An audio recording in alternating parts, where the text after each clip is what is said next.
जय हिंद दोस्तों, आप सबका स्वागत है। और आज इस वीडियो में हम बात करेंगे एप्लीकेशन ऑफ इंटीग्रल्स पे, और उसमें भी हम बात करेंगे इलिप्स एंड लाइन यानी दीर्घवृत्त और रेखा। तो पहले हम इसका बेसिक्स समझेंगे, पूरा सॉल्यूशन देखेंगे और बाद में इसकी हम शॉर्ट ट्रिक पे भी बातें करेंगे। बिल्कुल आप 5 सेकंड के अंदर इसका आंसर लगा लोगे आसानी से। तो पहले हम इसकी बेसिक सीखेंगे। तो हमें किसकी इक्वेशन दी है? इलिप्स की। एक तो इलिप्स की इक्वेशन दी है और एक लाइन की। इसका जो क्वेश्चन है वो साथ साथ आपको स्क्रीन पे मिल जाएगा। तो इसमें आपको ये कह रहा है कि इसका जो स्मॉलर रीजन है यानी जो छोटा भाग होगा रेखा और दीर्घवृत्त, इलिप्स और लाइन से जो बाउंडेड एरिया होगा उसमें आपको स्मॉलर रीजन बताना है कि छोटा भाग कौन सा होता है। तो इस पैटर्न के क्वेश्चन को हम कैसे शॉर्ट ट्रिक से भी करें ये भी हम देखेंगे। तो पहले एक बार इसका हम एरिया निकालेंगे कि एरिया कितना आता है। तो यहाँ दोनों ही स्टैंडर्ड इक्वेशंस हैं। इलिप्स की भी x² प्लस y² + b² क्या है? स्टैंडर्ड इक्वेशन है। और लाइन जो है अगर आपको ध्यान है तो ये इंटरसेप्ट फॉर्म में है। किस फॉर्म में लिखी हुई है? इंटरसेप्ट फॉर्म में, अंतःखंड रूप में। फिर भी अगर पहचान में नहीं आती है तो भी हम ग्राफ बना लेंगे, कोई दिक्कत नहीं है। सबसे पहले हम इलिप्स की बात करें, दीर्घवृत्त की। तो ए को हमने क्या कहा था? बड़ा, बी से ए ग्रेटर देन बी। ए को हम बड़ा लेके चल रहे हैं हर जगह। तो ए किसके नीचे है? एक्स के। इसका मतलब जो इसकी मेजर एक्स होगी, जो दीर्घ एक्स होगी, वो किस पे आएगी? एक्स एक्स पे आएगी। किस पे आएगी? एक्स एक्स पे। यानी कौन सा डायग्राम बनेगा इसमें इलिप्स का?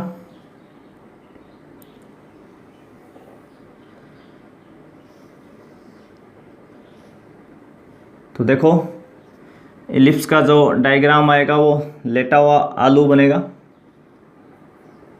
यानी ये वाला डायग्राम आएगा आपका, ये इलिप्स का आएगा। क्योंकि ए किसके नीचे? एक्स के। अगर ए वाई के होता तो फिर ये घूम जाता है, ऐसे वाई एक्स पे आ जाता है। तो ये इतनी लेंथ कितनी है इसकी? ए, यहाँ तक ए है। तो इस पॉइंट को आप x = a कह सकते हो, या इसके कोऑर्डिनेट a, 0। ये लेंथ कितनी है? b। तो इस पॉइंट के कोऑर्डिनेट कितने हो गए? 0, b। मैंने ये भी कहा था पीछे वाले वीडियो में, अगर दो इक्वेशन आपके पास हैं और दोनों में एक्स वाई अगर आते हैं तो आपको उनके इंटरसेक्ट पॉइंट निकालने होते हैं, प्रतिच्छेद बिंदु। पर यहाँ हम बच जाएंगे उस चीज़ से, इतना हमें जाने की जरूरत नहीं है। और लास्ट में जब शॉर्ट ट्रिक सीखेंगे तो हमें इसकी भी जरूरत नहीं पड़ेगी। तो अभी हम एक बार हमने इलिप्स का डायग्राम बना लिया, दीर्घवृत्त का डायग्राम हो गया। बस आपको एक्स एक्स पे एक दीर्घवृत्त बनाना है, एक्स एक्स के साथ ऐसे। ये आपकी लेंथ यहाँ तक कितनी हो गई? ये इतनी लेंथ ए, और ये वाली कितनी हो गई? बी। अब हम लाइन की बात करते हैं। तो लाइन में अगर आपको पहचान में आ जाए कि ये इंटरसेप्ट फॉर्म में है, तो एक्स एक्स पे कितना इंटरसेप्ट कट कर रही है? ए, और वाई एक्स पे कितना कर रही है? बी। इसका मतलब लाइन जो है वो a0 और 0b से पासिंग हो रही है, यानी गुजर रही है इन पॉइंट से। दूसरा, कई सोचेंगे सर हमें तो इतना ध्यान नहीं रहता, तो फिर आप इसमें जो बेसिक अपना तरीका था, कभी भी लाइन की इक्वेशन दे तो उसमें एक बार x0 रख लो। तो जैसे आप यहाँ 0 रखोगे x की जगह, तो ये पूरा 0। x अगर 0 रखा तो y बराबर कितना आएगा? देखो ये पूरा 0, तो b 1 से मल्टीप्लाई हो जाएगा। ये b किससे होगा? 1 से। तो y बराबर कितना है? b। तो एक पॉइंट कितना है? 0b। जैसे आप y 0 रखोगे तो ये 0, तो a गुणा होगा 1 से, तो x बराबर कितना आ जाएगा? a। तो a, 0। यानी आपकी लाइन जो है वो इन दो पॉइंट से पास हो रही है, और आपको ये स्मॉलर एरिया बताना है, छोटा भाग। केवल यहाँ से लेके यहाँ तक है, छोटे वाला भाग बताना है। तो ये इतना एरिया कितना आएगा? तो हम लिमिट कहाँ से स्टार्ट करेंगे? यहाँ से। यहाँ x बराबर कितना है? 0। और कहाँ तक जा रहे हैं? यहाँ x बराबर a तक। तो अपनी लिमिट जो गई वो कितनी गई? 0 से a तक। 0 से a तक। ऊपर ग्राफ किसका है? दीर्घवृत्त का। देखो ये ऊपर वाला ये ग्राफ किसका है? दीर्घवृत्त का है। तो आप दीर्घवृत्त यानी इलिप्स दीर्घवृत्त का y/dx यानी y/dx ऑफ इलिप्स में से आपको क्या करना पड़ेगा? माइनस। क्योंकि आप 0 से a जब आप इलिप्स बोलते हो तो ये जो खाली भाग दिख रहा है, जो अभी ये वाइट दिख रहा है आपको, ये भी शामिल होगा। क्योंकि हर कर्व जो है वो एक्स एक्स तक का एरिया देगा आपको, अपने से नीचे एक्स एक्स तक जाएगा। तो हमें ये खाली भाग नहीं चाहिए, तो हमें माइनस करना पड़ेगा 0 से a तक, यहाँ से लेके यहाँ तक। और ये कम कौन करके देगा हमें? ये लाइन नीचे वाला। मैंने कहा था दो कर्व जब भी कटिंग करें तो अपर में से लोअर घटाएं। तो अपर ग्राफ किसका है? इलिप्स का। और लोअर कौन सा है? लाइन का। यानी ऊपर वाला दीर्घवृत्त का और नीचे वाली रेखा। तो रेखा का y/dx यानी y d x of a line. तो देखो अब इसकी हमें क्या पुट करनी है, वैल्यू पुट करनी है। तो पहले किसकी वैल्यू पुट करेंगे, y d x of a ellipse. तो यानी जो ये इलिप्स की इक्वेशन है इससे हमें वाई की वैल्यू पुट करनी है। तो देखो यहाँ से वाई कितना बनेगा, तो y square upon b square बराबर हो जाएगा 1 minus x square upon a square. हमें वाई की वैल्यू चाहिए तो इस एक्स स्क्वायर ए स्क्वायर को उधर ले जाएंगे आर एच एस साइड में। दूसरा y square is equal to, ये इससे क्रॉस मल्टीप्लाई होगा भाई, या एक स्टेप और बढ़ा लें आप, तो इसका एलसीएम कितना आ जाएगा a square. LCM A square आएगा तो हो जाएगा a square minus A x square, और ये बी स्क्वायर इसके साथ मल्टीप्लाई में चला जाएगा तो हो जाएगा b square into a square minus x square upon a square. तो वाई बराबर कितना आ जाएगा, b upon a into root में a square minus x square. दोनों साइडों का स्क्वायर रूट काटेंगे तो बी स्क्वायर बाहर बी आ जाएगा, ए स्क्वायर ए आ जाएगा, इस पर रूट रह जाएगा। तो वाई बराबर कितना है, B upon a into root में a square minus x square. ऐसे ही हमें लाइन से भी वाई चाहिए यहाँ से, तो लाइन से हमें कैसे बनाएंगे, तो वाई अपॉन बी बराबर कितना लिख सकते हैं 1 माइनस एक्स अपॉन ए। तो वाई बराबर 20 के साथ एक तो क्रॉस मल्टीप्लाई जाएगा, अंदर ही अंदर साथ हम एलसीएम ले लेते हैं, कितना हो जाएगा ए माइनस एक्स। तो ये क्या बना, B upon a into a minus x. तो एक तो हमें इलिप्स का वाई चाहिए था और एक लाइन का, ये दोनों वैल्यू यहाँ पुट कर देंगे वाई की जगह।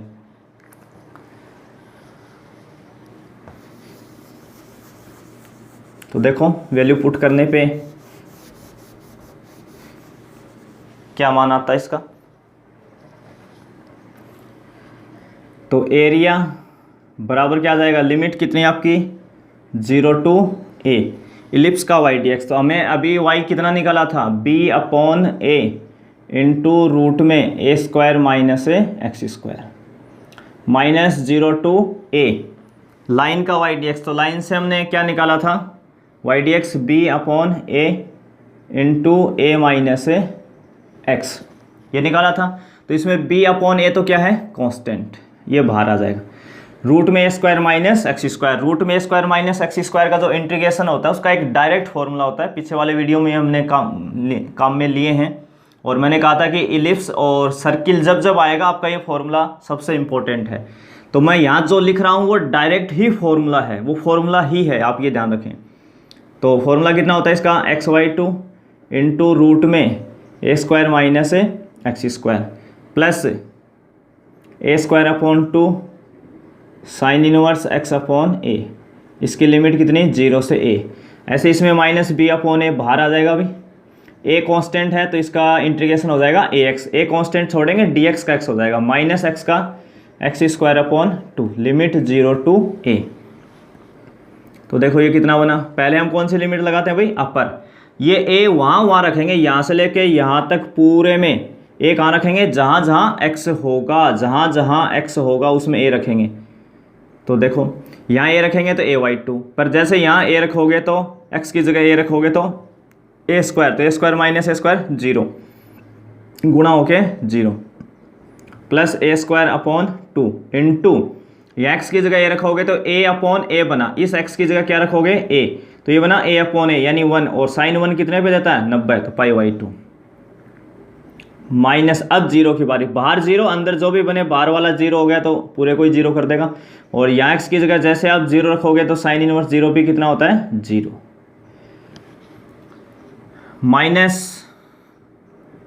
b अपॉन a, पहले x की जगह ये रखोगे तो कितना हो जाएगा ये a स्क्वायर, एक तो a इंटू में और एक x की जगह ये रखेंगे तो माइनस, इस x की जगह ये रखेंगे तो a स्क्वायर अपॉन 2 माइनस 0 पे ये दोनों क्या हो जाएंगे 0 हो जाएंगे।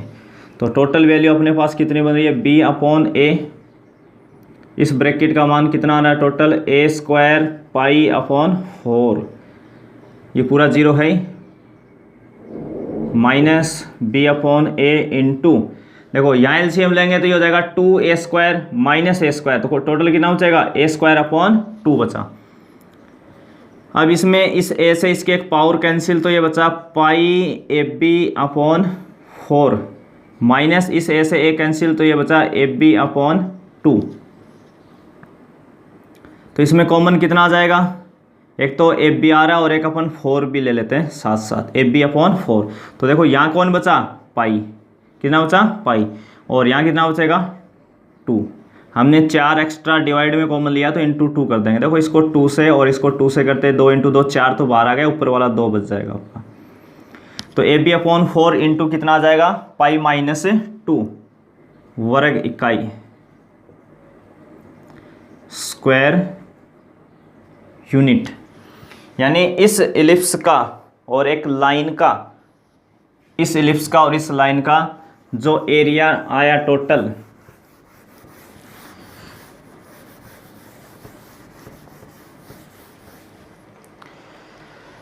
जो एरिया इसका आया वो कितना आया अभी, a b upon 4 into pi minus 2। बस अब आपको ये याद रखना है डायरेक्ट, बस कि आपको जब भी एक इलिप्स दे और एक लाइन दे इस फॉर्म में, तो उसका एरिया कितना होगा, a b upon 4 into pi minus 2। कौन से भाग का, माइनर रीजन का, छोटे भाग का। अब कई सोचते हैं कि सर बड़े भाग का पूछ लेता, तो अगर बड़े भाग का पूछता है तो आपको पूरे इलिप्स का अलग निकालना पड़ेगा, पूरे इलिप्स का, और उसमें ये छोटे वाला घटा देंगे। अब पूरे इलिप्स का हमने पिछले वीडियो में सीखा था कि टोटल एरिया कितना होता है पूरे इलिप्स का, पाई ए बी टोटल का। तो इस पाई ए बी में से आप क्या घटा देंगे, ये वाली वैल्यू घटा देंगे। पाई ए बी में से क्या घटा देंगे, a b upon 4 into pi minus 2। तो कौन से भाग का आ जाएगा, बड़े भाग का। पर क्वेश्चन लगभग फिक्स ही है, अगर इसमें माइनर रीजन पूछता है तो वही पूछेगा आपसे लगभग, a b upon 4 into pi minus 2। अब हमें जो क्वेश्चन शॉर्ट ट्रिक कैसे बनेगी, अगर इसका आता है, अगर ये क्वेश्चन पूछता है तो आप डायरेक्ट ये ट्रिक, ये फॉर्मूला याद रखेंगे, a b upon 4 into pi minus 2। अगर क्वेश्चन चेंज होके आता है, चेंज कैसे होके आता है, मान लो क्वेश्चन आपको ऐसे दे दे, कोई इलिप्स दे दे, यानी दीर्घवृत्त आपको दे x square upon 9 plus y square upon 4 equal to 1, और इसके साथ एक लाइन यानी रेखा दे दे x upon 3 plus y upon 2 equal to 1। पहचान क्या है, देखो यहाँ a स्क्वायर है तो यहाँ कितना है a, और यहाँ b स्क्वायर है तो यहाँ कितना है b। यानी यहाँ जो भी वैल्यू है उसका रूट यहाँ पे है, तो यहाँ 9 है तो 9 का रूट कितना होता है 3, 3 यहाँ पे है। ये 4, 4 का रूट कितना है 2। तो बस आपको इन चीज़ों से बस a और b दो ही चीज़ें पता करनी है। तो a कितना है, अगर आप यहाँ से पता करेंगे तो ये डायरेक्ट a है, और ये कौन है b। वैसे ये a स्क्वायर 9 है तो a का मान कितना होगा 3, और ये b स्क्वायर 4 है तो b का मान कितना होगा 2। यानी a बराबर कितना आया 3 और b बराबर कितना आया 2। बस ये एफ बी की वैल्यू आपको इसमें रखनी है। तो आपका एरिया जो आएगा इस स्थिति में एफ बी का मतलब 3 गुणा 2 बटे 4 इंटू पाई माइनस 2। तो ये 2 4 को 2 बार काटेगा तो कितना आ जाएगा, ये 3 बटे 2 इंटू पाई माइनस 2। अब टोटल एरिया आ जाएगा डायरेक्ट। तो आपको केवल क्या निकालना है, ए और बी की। तो पहले आपको ये फॉर्मूला याद रखना है सीधा इसका, और आपको किस इलिप्स से या लाइन से किसी से भी क्या पता कर लें, ए और बी के बारे में।